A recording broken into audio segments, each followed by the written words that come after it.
Hello and welcome to Jackson's Job. If you ever wondered why some recipes turn out differently no matter what you do, it comes down to weighing versus measuring your ingredients. When it comes to a US cup, it figures out milliliters, grams, ounces, and pounds for you. Let's look at the math on how this is done. 1 teaspoon is 5 milliliters. Within a tablespoon, there are 3 teaspoons. So if you take 3 times 5 milliliters, you get 15 milliliters per tablespoon. In 1 US cup, there are 16 tablespoons. So 15 milliliters in each tablespoon times 16 equals 240 milliliters. So for 1 US cup, you have 240 milliliters. Also within 1 US cup, there are 8 ounces. 1 ounce is 29.5735 milliliters. But most people accept that it is 30 milliliters per ounce, just for easier math. So you guessed it, 30 milliliters times 8 ounces is 240 milliliters. Given that we know 1 cup is 8 ounces, 2 cups is 16 ounces. 16 ounces is 1 US pound. And if you wanted to know how the grams work in, 1 ounce is 28.3495 grams, or people usually round that to 28 grams per ounce. So now that we know how they work, let's look at this measuring cup. It's one I've had for years. It says 236.5 milliliters. This one says 235 milliliters, and this one says 250 milliliters. That's because this one actually isn't a US measuring cup. It's from one overseas. And this one, all the label has been worn off.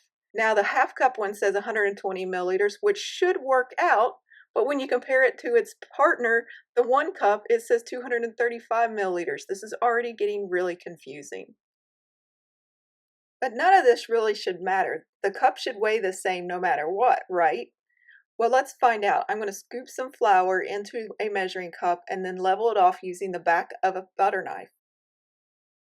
And then I'm going to weigh it using grams. The first time I try it, it's 147 grams. I'm going to do it one more time. I should come up with 147 grams again, right? Wrong. I have 158 grams.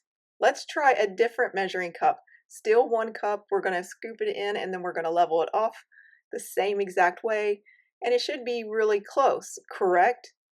Well, unfortunately, no. It's 145 grams. We're going to try yet another measuring cup. Again, 1 cup measurement. And we're going to weigh this. It's 152 grams.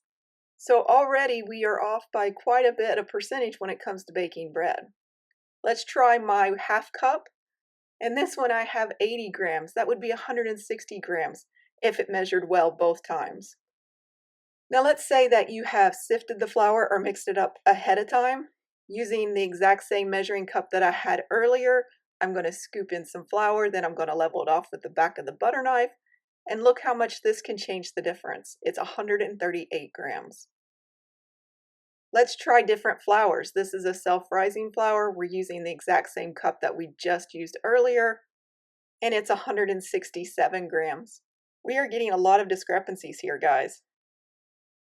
Now we'll try some bread flour just for good measurement. Doing the same thing, scooping it lightly and leveling off, 152 grams.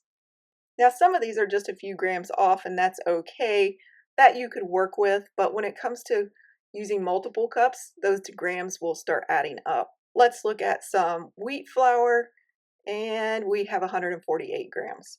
So you're already at a disadvantage when you use dry measuring cups, but what about liquid measuring cups? These are probably worse than dry measuring cups. On this, I have put 1 cup of water into each measuring cup, and I have eyeballed it to make sure it's level with that 1 cup measuring line. And we are going to measure each one of these. This one is coming up to be 223 milliliters of water. That is quite a difference from that 240 that we're supposed to have. That can make or break your bread recipe. Next, this one's 225 milliliters. Again, we are off quite a significant amount. Maybe the next one will be better. It's got to be closer to 240, right? Well, this one's a name brand that I supposedly thought would be the best, and it's the worst. It's only 205 milliliters. We are off so far This is 35 milliliters off. And finally, one more that is the exact same brand I used earlier. It should be the same, right? Nope, 220 milliliters. And some people use dry measuring cups thinking that those will be more accurate, or just being lazy, or didn't even know that you aren't supposed to use dry measuring cups for liquid. So let's try that to see if that one's any closer.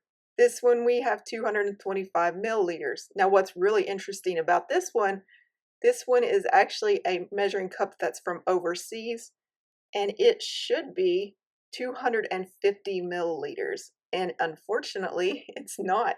It is actually 10% off what it should be. 10% is a huge difference when you're baking bread. So what can you do to make it right? Just weigh your ingredients. You'll no longer have any problems getting consistent results, and you will have the best bread ever. I hope this brief tutorial helped you. Thank you for watching, and as always, happy baking.